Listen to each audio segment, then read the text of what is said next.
अस्सलाम नाज़रीन, आवाज़ न्यूज़ के प्रोग्राम हिट लिस्ट में मैं हूं आपका मेज़बान अदनान अली मुर्तज़ा। नाज़रीन, हमारा ये प्रोग्राम हिट लिस्ट, इसमें हम ऐसे लोगों को बेनकाब करेंगे जो कि मुख्तलिफ तरीक़ों से, मुख्तलिफ तरीक़ा वारदात से लोगों को उनके पैसों से महरूम करते हैं और उन लोगों को जो एक आम इंसान की ज़रूरत है, रोटी कपड़ा और मकान, उसमें इन लोगों को ये छत का लारा देकर, मकान का लारा देकर जो है ये उन लोगों से उनका पैसा बटोर लेते हैं। नाज़रीन, इस टाइम हमारे साथ मौजूद है हमारे दोस्त एक सीनियर सहाफ़ी मलिक नदीम खोखर। हमारा मकसद ये प्रोग्राम करने का ये है कि हम ऐसे लोगों को बेनकाब करें जो कि गरीब आदमी को लूट रहे हैं, उनके मकान का झांसा देकर जो है ना उनसे उनसे जो जमा पूंजी है वो लूट लेते हैं। नाज़रीन, कानूनी बनाने के बहुत सारे तरीके हैं। एक सबसे पहले तो इसे रजिस्टर्ड कराना पड़ता है, जिसमें कि जिला इंतजामिया का किरदार है, जो कि वहाँ पे सीवरेज का निज़ाम और दीगर जो चीज़ें वो देखने के बाद उनकी फीस भी होती है, वो फीस वो जमा करके रजिस्टर करते हैं। इस सिलसिले में हम नदीम साहब से बात करेंगे। जी नदीम साहब, क्या बताएंगे इस बारे में आप? अस्सलाम वालेकुम नाज़रीन। असल में अदनान भाई, कानूनी माफिया में इस वक्त जो ब्लैक मनी यूज़ हो रही है और जितनी हद तक यूज़ हो रही है उसमें हम सोच सकते हैं कि हमारे मुल्क का रेवेन्यू कितना जनरेट हो सकता था और इससे कितना लॉस हो रहा है। और इस लॉस को दीदा दनिस्ता वो अफसरान जो इसमें शामिल हैं, वो माफिया जो इसमें इन्वेस्ट करते हैं और वो आदमी जो इसको डेवलप करता है, डेवलपर, ये तीन बंदे हैं, तीन वेज हैं जो कानूनी इसको प्रिपेयर करते हैं और आवाम को सब्ज बाग दिखाकर, इनकी बेस्ट एडवर्टाइजमेंट करके, फिर इनको जो है ना एक बंजर ज़मीन को वो एक कीमती ज़मीन कहकर बेचते हैं। यानी कि अगर वो खरीदते हैं एक ज़मीन 1 रुपए में तो उसको वो 100 रुपए में बेचते हैं। ये मैं एग्जाम्पल के तौर पे आपको बता रहा हूँ क्योंकि हमारे नाजरीन इसको बेहतर समझते होंगे।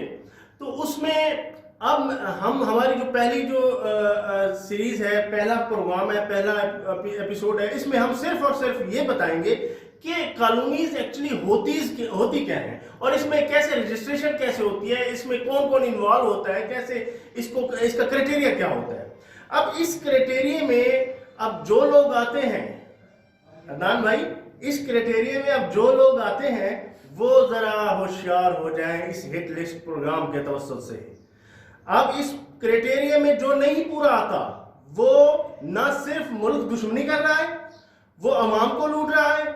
हम हर फोरम पे उनके खिलाफ जाएंगे, चाहे हम इसको कोर्ट के थ्रू उस परसू करें। अवाम का लूटा हुआ पैसा जो इस क्राइटेरिया के तहत नहीं आता, वो चाहे किसी अफसर ने खाया हो, चाहे डेवलपर ने खाया हो, चाहे इन्वेस्टर ने खाया हो, और चाहे वो बंदा जो इसके बैक पे बैठा है, जो खुफिया है, जो पसे पर्दा बैठा है और सारा खेल रचा रहा है, उस जिसकी ब्लैक मनी वाइट हो रही है, तो मोस्टली हम उनको डिग आउट करेंगे, उनको पॉइंट आउट करेंगे। इसमें मैं थोड़ा सा आपको बताता हूँ क्राइटेरिया। अब देखिए अंदर भाई, इसमें पहले तो ये एक नोटिफिकेशन हुआ था, नोटिफिकेशन नंबर SOR-LG 382 2004 में, जिसके तहत ये कानूनी रजिस्ट्रेशन की पावर कन्फर्ड की गई थी सेक्शन 191 के तहत। तो ये लोकल गवर्नमेंट को एक अथॉरिटी दी गई थी। उसमें दो इसमें इदारे इसमें इन्वॉल्व होते हैं, 2 इदारे, एक TMA या टाउन म्यूनिसिपल कमेटी या तहसील म्यूनिसिपल कमेटी ये, और दूसरा डेवलपमेंट अथॉरिटी उस एरिया की। फॉर एग्जांपल यहाँ पे हम डेरा गाजी खान की अगर बात करें तो ये DDA इसका रिस्पॉन्सिबल होगा, अगर मुल्तान की बात करें तो MDA इसका रिस्पॉन्सिबल होगा। ये 2 इदारे लॉकआउट करते हैं, कानूनी इसको रजिस्टर्ड भी करते हैं और लॉकआउट भी करते हैं। रजिस्टर करने का इनका तरीकाकार ये होता है कि इनको एप्लीकेशन मूव करनी होती है। अब एप्लीकेशन में जो चीजें रिक्वायर्ड होती हैं, मोस्टली जो एप्लीकेंट होता है या डेवलपर होता है वो फिलफुल नहीं करता, वो फिलफुल नहीं करता। उसमें फॉर एग्जांपल अब उसकी जो सबसे अहम उसमें पॉइंट्स तो बहुत सारे हैं, जिसमें CNSI, मेलिंग एड्रेस, ETC, अपना रिसेंट यूटिलिटी बिल्स, नहीं, इन सब के अलावा वो चीजें जो आम नजर आती हैं। हाँ ये नजर। अब ओनरशिप स्टेटस ये अहम है।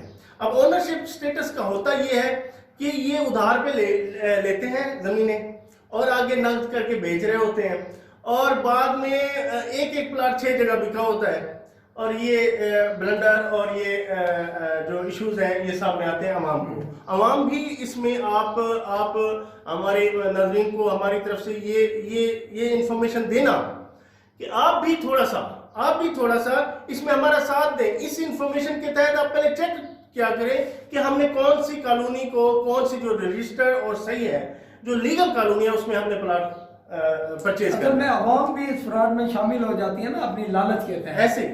ऐसे।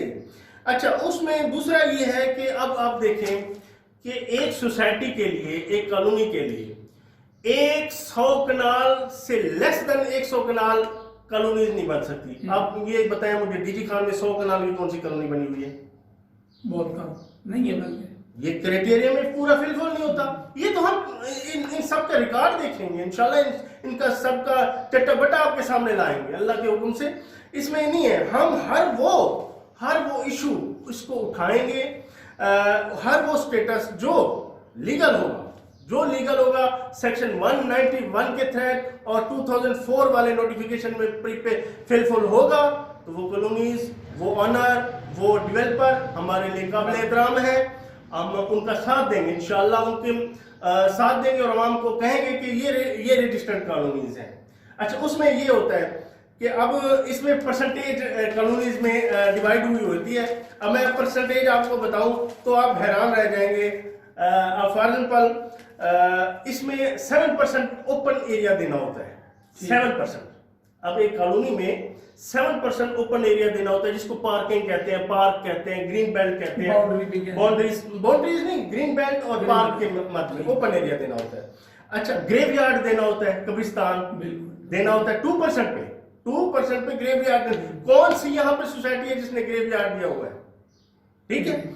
अच्छा, तीसरा ये कमर्शियलाइज। अब सबसे बड़ा ब्लंडर ये है कि आप देखें जितनी भी कॉलोनीज बड़ी बनी हुई हैं, मैं हैरान रह जाता हूं, इसमें सिर्फ 5% आप कमर्शियलाइज कर सकते हैं, सिर्फ 5%। वो आधे से ज्यादा कमर्शियलाइज हुई है। किसने किया ये कमर्शियलाइज? कौन सी अथॉरिटी करती है कमर्शियलाइज? तो इसमें सब इन्वॉल्व है। अच्छा, उसमें अब पब्लिक बिल्डिंग्स और प्लॉटिंग, वो मतलब है उसमें जो डबल स्टोरी से अप होती हैं वो 10% में वो डिवाइड होती हैं, वो 10% में होती हैं। इसी तरह अब सेपरेशन ऑफ प्लॉट्स मैं आपको बता दूं, अब 20% मिडिल क्लास के लिए हर सोसाइटी में अलहदा, ये सोसाइटी एक्ट के तहत हर सोसाइटी में 20% मिडिल क्लास के लिए रखना जरूरी होता है। कौन रखता है मिडिल क्लास के लिए? सब बराबर रखते हैं, एक ही रेट रखते हैं। उसमें 5 मरला 10 मरला और कनाल के प्लॉट्स होते हैं। इसी तरह सेवेज है, पंपिंग है, वासा से अप्रूवल है, और ये सारी बातें जो भी इसमें क्राइटेरिया में आती हैं, ये मेरे ख्याल में अब तक किसी कॉलोनी में नहीं है। अदनान भाई, अब आप इसको वाइंड अप करें कि हम कहाँ खड़े हैं। मैं एक शेर से इख्तिताम करूंगा। वो शेर ये है कि हमें खबर है लुटेरों के सब ठिकानों की, शरीके जुर्म ना होते तो मुखबरी करते। ये उन लोगों के लिए है जो शरीके जुर्म है। ये जरा गौर से सुनिए। जी नाज़रीन, जैसे कि आपने नदीम खोकर साहब की बातें सुनी, ये वाकई सही कह रहे हैं कि इन्होंने जितने भी क्राइटेरिया बताए हैं कि एक कॉलोनी को बनाने के लिए उसमें क्या क्या सहूलियात होनी चाहिए, मेरे ख्याल में डेरा गाजी खान में कोई भी कॉलोनी इस काबिल नहीं है कि उसे रजिस्ट्रेशन दी जा सके। इंशाल्लाह ताला एक और प्रोग्राम के साथ हाजिर होंगे। अल्लाह के बाद। अल्लाह हाफ़िज़।